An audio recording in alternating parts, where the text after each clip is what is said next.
Okay, so I'm in a place. Well, I'm at the library. And at first, I was going to go and try to have some fun today, but I was like, you know what? No, Kanisha. This is the seventh month. This is God's month is every month, but it's something special about the month of July when it comes to God. So I feel like He's telling me this month, Kanisha, pause, come back to me, learn something, share what you learn. So I just want to read something, just a little something, and I want all of us, everybody on my goddamn on the channel, we got to do better. It starts with me though. It really do. So once again, catch the replay so you can see the book that I am referencing to, and I want to read all of this. So once catch the replay. The introduction of stones and stories. Once a man was removing stones from his field and putting them into the public domain. A certain holy man came upon him and said, Scoundrel, I might be pronouncing that wrong, Scoundrel. Why do you remove the stones from a domain that does not belong to you and put them into your domain? The man laughed at him. At some time that man was in need, and he sold his field. He was walking in that very place and stumbled on those very stones. He said, That holy man spoke well to me when he said, Why do you remove stones from a domain that does not belong to you and put them into your domain? Babylonian Talmud, and I don't know whatever the heck this is, but I'm just going to show you this. Screenshot it if you want to, reread it, and really try to study just that little bit, right? Okay, let me continue. When first reading this story from the Babylonian Talmud, most of us probably react to the holy man's words much like the owner of the field. Wait just a minute, we think. That is not all of what he did. This man took the stones out of his field and threw them into the street. He got rid of the stones from his backyard and tossed them over the fence into some public area. He wanted a smooth, grassy, flat lawn and didn't care about littering. What was the man talking about? Only after reading the end of the story and reflecting for a moment do we readers like the protagonist understand the truth of the holy man's charge. The homeowner suffered a reversal of fortune. Financial pressures evidently forced him to sell his house and yard. One day, when walking down the street near the former property, he stumbled and fell on the same guarded. The combination of the dramatic irony is sometimes called sofa clean irony. In fact, have y'all ever heard of sofa clean irony? Anywho's, the sofa clean irony with the measure for measure principle. So the sofa clean irony is a measure for measure principle, which provides a beautiful illustration of the moral. Seeking to avoid a certain situation, stumbling on stones in his apparent domain, he ends up bringing it about. Stumbling on stones in his true domain, measure for measure, effect meets cause, reaction follows action, and punishment fits crime. The hazard he recklessly inflicted on others boomeranged. At this point, he repeats the holy man's words, now with enlightenment, comprehension, and self realization. That holy man spoke well to me. This story teaches many lessons on a basic level. One should not disrespect public property, litter, or debase the environment, for it all belongs to us. What goes around comes around, as we sometimes say, or don't do unto others as you not want done to you.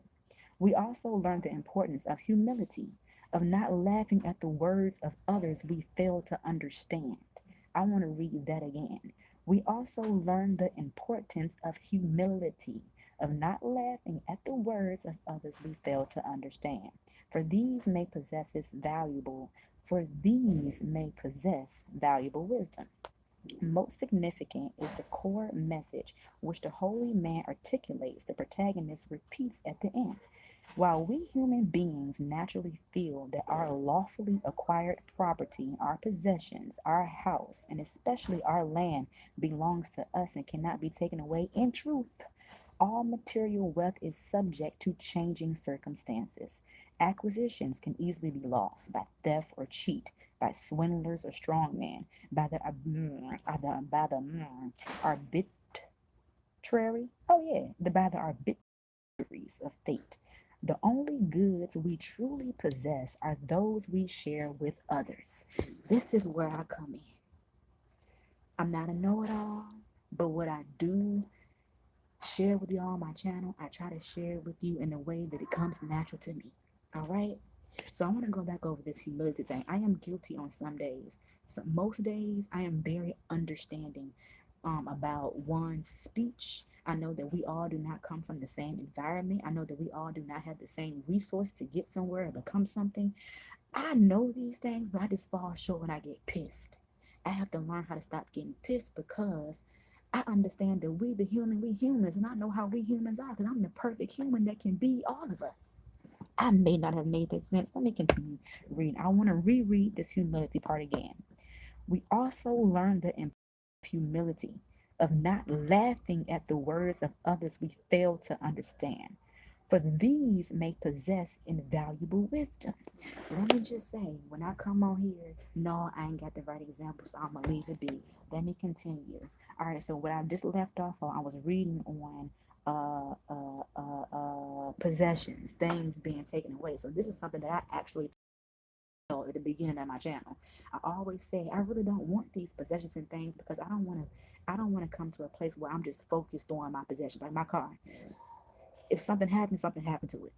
I ain't but oh my god, my car, oh my god. You know what I'm saying? We so attached to these fucking material things, and those are not the matters that need to be cared for. If you follow me.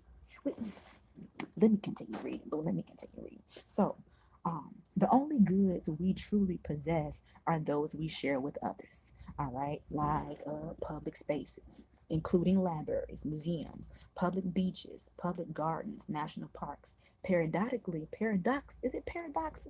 Paradox. Paradox. Is the X pronounced in a Kali? I gotta do my research. Paradoxically, no, paradoxic, whatever. Paradox. The paradox of it is, we do not internally possess that which we legally. Hold on, whoa, whoa, whoa, whoa, whoa. We do not internally possess that which legally belongs to us. There we go. We do not internally possess that which legally belongs to us. While we can never be deprived of many things that we do not own. The Talmudic storyteller communicates his lesson through a sophisticated narrative art, including dramatic irony, a measure for measure principle, a deliberate repetition. He has his chosen screenshot it. Please read it. I'm gonna correct it. He has his chosen language. Ooh, there was a typo. He has, he has his. That would be his. Yeah, he has his chosen language very carefully. Astute readers would note that the selection of the word stumble evokes the stumbling block of the biblical commandment. You should not place a stumbling block before the blind. You should not place a stumbling block before the blind. Let me give an example. Let's get back to the man threw stones. Let's say he threw the stone in the road. Let's say you driving your car. You then come across that stone. That's a stumbling block. That stumbling block has now gotten in your way because somebody chose to act the way they wanted to act because they wanted quick results and wasn't thinking about the next person. Um, Hold on, I'm getting somewhere with this. I just gotta try to keep up with it. And this is actually in the Bible. You should not place stumbling blocks before the blind. That is Leviticus 19:14. Go and check out my shorts when I was on that Leviticus kick when I was in the tent. How I'm circling back around. Our protagonist literally stumbles over stumbling blocks, stones he callously cast into the path of others. As a result of his figurative blindness, both of the repercussions of his actions and the deeper structure of reality, the use of the verb removing stones is also evocative as the word also means to stone or to execute by stoning. Ironically, intending to remove the stones, he ends up stoning himself. Ooh, that sound like me. I be trying to remove stones. I ain't gonna speak on it because a lot of y'all get confused and you don't know the word. I can tell, but I've been doing that to myself, honey. Let's keep reading. You may have been doing it to yourself too. I do encourage you, if you like to read, or even if you don't, encourage you to get out your bubble, baby. Get out your bubble, push yourself, be you, be great, damn it, because you never know where the Lord trying to take you. I'm letting him take the lead because I want him to come here. But some said come here and continue to read this book because I was not going to continue to read it. I only was going to read it yesterday because I was bored. But now I'm into it because I'm like, I'm a truth seeker. I need to know what's going on. I need to learn something, okay? So, let's see. I'm going to reread this part. Ironically, intending to remove the stones, he ends up stoning himself. His lack of understanding is contained within the double meaning of the word. And we might also interpret the word, ooh, there I go again, scoundrel. Scoundrel. That don't sound right to me. For empty or void, as alluding to the man's efforts to empty or clear his field, an endeavor that reveals he is empty or void of understanding.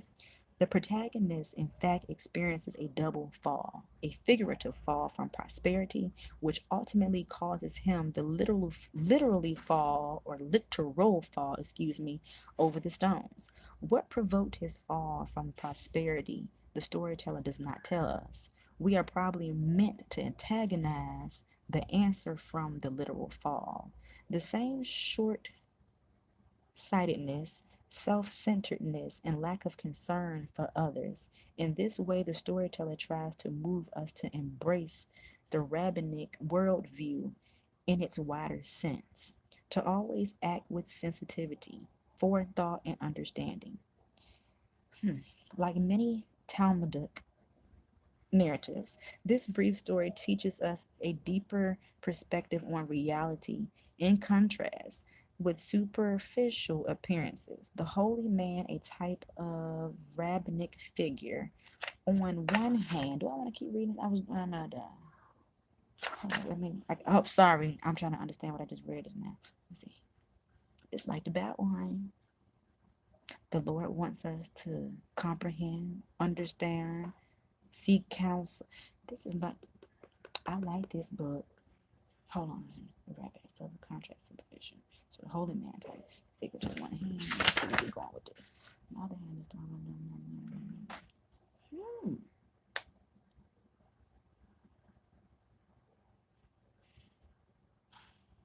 I'm gonna stop here because baby, I don't want to tell y'all everything I'm learning. We gotta do this on our own time. But I done shared enough. Hopefully somebody is really interested. Hopefully somebody like to learn. Hopefully somebody wanna figure out the truth about this land. Hopefully somebody wanna lead by an example. I had to realize I'm here. I used to litter. I did. I swear I used to throw out little pieces of paper. Um, y'all seen me. Well, that wasn't litters. I did. I put it beside the dumpster. Yeah. But yeah, I used to do some stuff. Now I'm thinking about it. I live on this earth. I'm gonna treat. I live here, so I'm gonna do right. The fuck. While hoping that there's someone like me thinking about the thoughts that I'm thinking. We gotta treat people how we want to be treated. And then we gotta do things the righteous way. It makes sense. We just make shit hard. We really do. We cause the problem. But yeah, I'm about to get into this thing. This man, he is on it, and I love folk to be on it, honey. I like to learn.